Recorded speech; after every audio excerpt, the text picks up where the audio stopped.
ng mga nanay. Yan po, kuluan ng mainit na tubig natin. Kailangan na po natin lagyan ng pampaligo ng mga nanay dahil kagaling lang ang kananay nyo. Ayan, ito po pala yung CR namin, mga kananay. Buhos lang. Yan po mga kananay. Dahil na po natin ng lifto mga kananay. Dahil alis po ang kananay nyo. Yan po. Ayan, maliligo na tayo. Diyan mga kanana. At ayan, tapos na tayo naligo. Nakagisa tayo mga nanay. Oh, ayan, kailangan na natin ito dyan.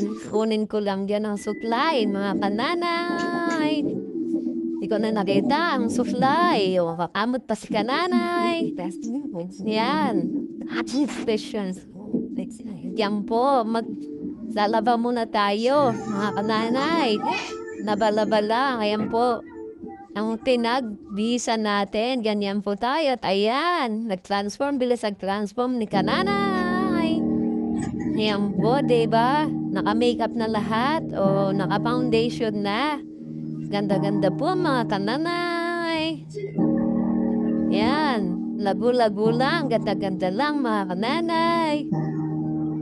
Yan. Todo make-up ang mga kananay. Nakakita. Sige, make-up dito, make-up doon. Tingin sa salamin, tingin dito. Ayan, tapos na si kananay. Diligpit na po natin ang tingin-tingin pa siya sa salamin. Ayan, dumaan din ang aming anak. O mga kananay. Sige, mababasag na yan sa salamin ni kananay. At ayan, alis na tayo. Mapunta tayo, palabas na tayo. Ito ng kananay. At alis tayo pupuntang palolos dyan. Ayan, lalabas na po ang kananay nyo.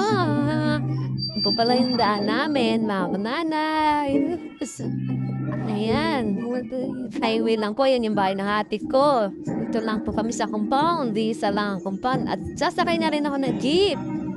Ayan, nasa jeep na ako, mga kananay. Ronset, kala mo asawa niya. Sawa siya ng driver, no? Si kananay, ayan po. Nana. Salamat sa panonood.